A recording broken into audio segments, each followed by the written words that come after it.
Welcome, listener. Tonight, we have something special for you. A storytelling session unlike any other. Every tale you're about to hear is based on true events, shared with us by those who lived them, though their names have been changed for privacy. Real people, real encounters, the kind that never leave you quite the same. We've handpicked a few of the most chilling first-hand accounts. So dim the lights, settle in, and remember, just because you haven't seen it doesn't mean it isn't real. And now for our first story. Teller Ricky says hi, a spirit that wouldn't let go. You get used to energy when you work with it long enough. You learn to spot the difference between intuition and imagination, between something that's just off and something that doesn't belong. I've been a tarot reader for years, professionally. Clean space, candle lit, protection wards always in place. But one reading changed everything I thought I knew about psychic work and the shadows we sometimes invite in. Her name was Marissa. She'd been coming to me for over 2 years. Kind soul, quiet, very guarded, but steady. Our readings were always gentle. She asked about work, health, sometimes her dreams, but never anything too deep, until this one afternoon. The second she sat down, I felt it. The air got colder, not dramatically, just enough to make my skin prickle. She smiled as usual. We chatted briefly. She asked her question, and I shuffled the cards. But the moment I laid the first spread, I heard something. This is stupid. She's clueless. I could do a better job blindfolded. I felt it was a man's energy, sarcastic, bitter. But it wasn't hers, and it definitely wasn't mine. I said nothing at first, just kept laying cards. But the voice didn't stop. Ask her what she's hiding. Oh, she won't tell you, she never does. Something was wrong. So I told Marissa I was going to meditate for a moment, just to clear the air. She nodded, calm as ever. But the second I closed my eyes, she's wasting your time. You're wasting mine. The voice was closer now, like someone was standing right next to me, and then, clear as day, Tell her Ricky says hi. I don't usually blurt things out. Psychic work takes care, caution, especially with grief. But something about that voice, that name, I felt a nudge. So I opened my eyes and said it. Marissa, does the name Ricky mean anything to you? Her expression changed instantly. Color drained from her face. Her hands began to shake. She whispered, "He's not here, is he?" I told her what I'd heard, and that's when she broke. Ricky was her late husband. Rough life, addictions, in and out of jail. They'd been together since they were teens. He passed a few years ago, but not peacefully. He'd always been controlling, even cruel at times. And ever since he died, she said she'd felt watched, dreamed of him often, heard his voice in her head during stressful moments. She thought it was grief, but now she knew. It wasn't just memory. Ricky hadn't left. She admitted that her love life had been in ruins since his death. Every relationship failed. She'd felt cursed, like happiness wasn't allowed. And now, maybe she finally understood why. I've never been trained in spirit release. That's not what tarot readers do. But I couldn't let her walk out carrying him any longer. So I called a friend, a medium. We worked together. It took hours. Cleansing, prayer, a circle of salt and intention. And when we asked the presence what it wanted, the air turned heavy. She's mine. But she wasn't. Marissa stood her ground, told him no, said goodbye. And when she did, we felt it. A shift, a crackle of energy, then stillness. We saged the house, opened the circle, and Marissa, she smiled for the first time in a long time. She said she felt clear, like her thoughts were finally her own, and a year later, she reached out again, told me she was seeing someone kind, someone gentle, someone new. Her love life had started to bloom, because the shadow that followed her was finally gone. Sometimes letting go isn't enough. Sometimes you have to reclaim yourself. Sometimes spirits linger not because they're lost, but because they don't want to let go. But here's the truth. The light is always stronger, and it's never too late to choose peace. Let us know in the comments if you've ever felt a presence that just wouldn't leave. Or if you've ever had a message come through when you least expected it. Until next time, stay protected, stay open, and always stay spooky. If you enjoy eerie tales from the edges of the world, hit like, subscribe, and ring the bell. Keep watching for the next tale of paranormal suspense. Shadows from the Web, a psychic's darkest encounter. Sometimes people come to me with their energy just fractured. You feel it before they speak, not haunted by grief or memories, haunted by something older, hungrier. I've worked as a psychic and medium for a long time, but nothing prepared me for Thomas. And the thing that followed him from the shadows of the internet. He emailed me first.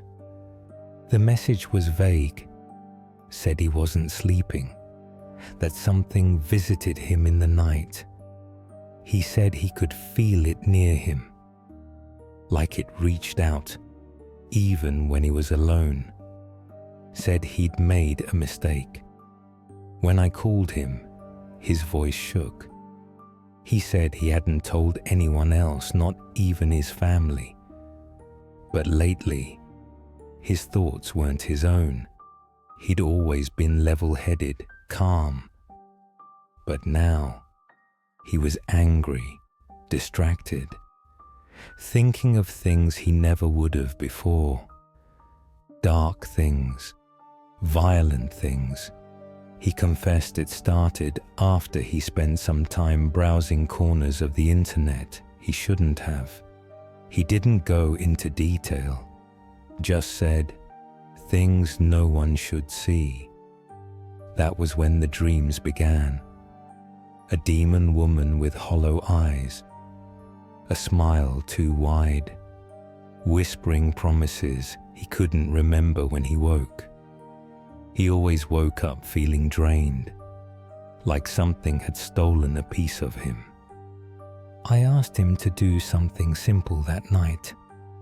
If something was visiting in the night, then perhaps it would leave a trace. Spread a thin layer of flour across your bedroom floor, I said, from the doorway to the foot of your bed. He hesitated, but agreed. The next morning, I got a text from him.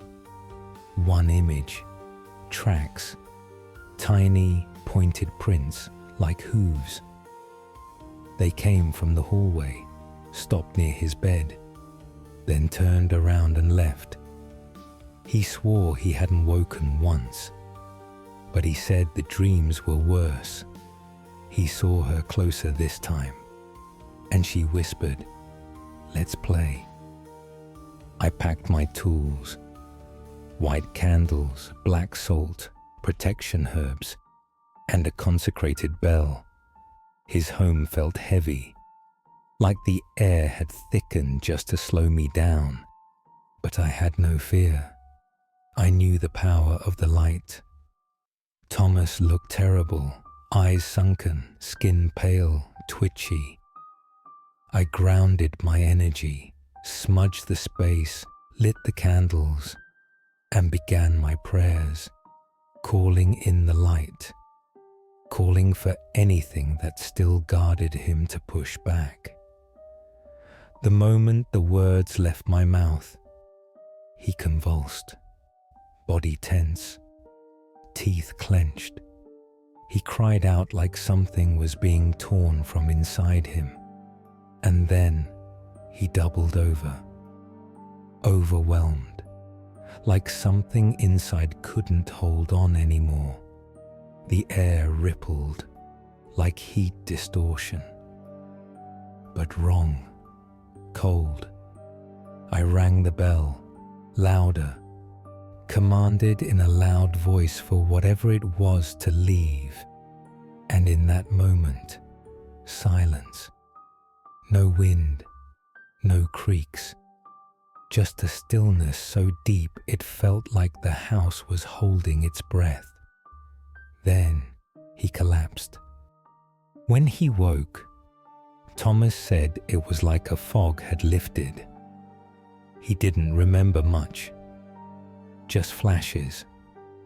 Her voice, a sensation of being touched, drowning in whispers. He took a long break from the online world, focused on things that brought him peace. He started therapy, took long walks, moved back home, reconnected with his brother. Whatever had found him that night on the web, it was gone now, but not forgotten. He reaches out now and then, always with gratitude and a reminder that he's kept his promise to stay far away from the dark web. Some doors aren't meant to be opened, and curiosity in the wrong corners invites more than you bargain for. But even in the deepest dark, there is light. Let us know in the comments if you've ever felt something watching from just beyond the veil. Keep watching for our next thrilling tale. And now for our final story. The Eye That Opened Too Far. Taylor's Awakening. They say when you open your third eye, you see things that were always there. But no one tells you. It also sees you, every part. Even the ones you've spent your life trying to bury. I'm Taylor, and I thought I was just getting spiritual. You know, meditation, journaling, eating clean. I joined a few online groups, learned about chakras, sacred geometry, all the trendy stuff. It started small. I saw colors a little brighter, felt people's emotions before they even spoke. But then, things got strange. I remember the first time it happened.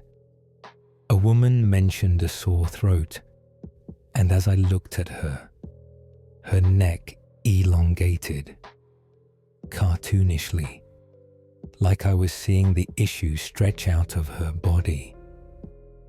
Another time, I said a man's father's name mid-conversation, and that he was an engineer. I didn't mean to say it. It just came out. The man went pale.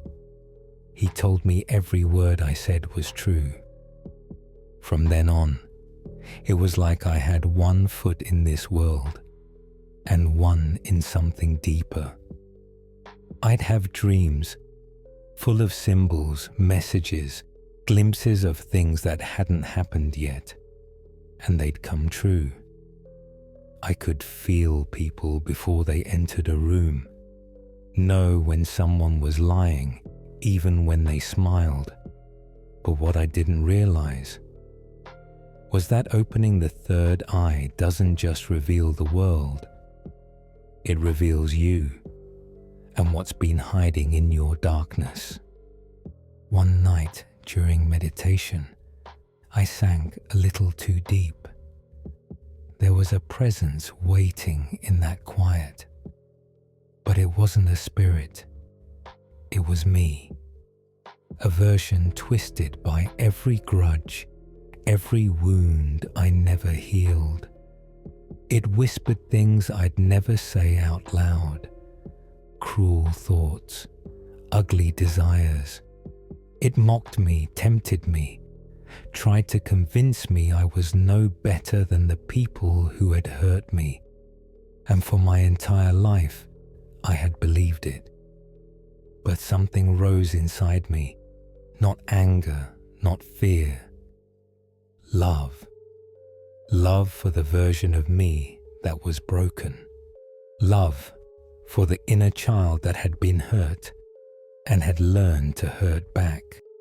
And for the shadow itself, because it was only trying to protect me. I wrapped that part of me in light, held him, forgave him, and the moment I did, he changed. The darkness didn't leave, it softened. Since then, the visions haven't stopped. The dreams still speak, but they don't scare me anymore, because I know now, true awakening isn't just about unlocking power, it's about wholeness. You don't defeat the shadow, you integrate it. When you shine a light into your own darkness, you don't destroy it. You see yourself more clearly. Let us know in the comments if you've ever faced your shadow and what it taught you. Until next time, stay aware, stay brave, and always Stay spooky. be sure to follow Clock Strikes 3 for more things paranormal.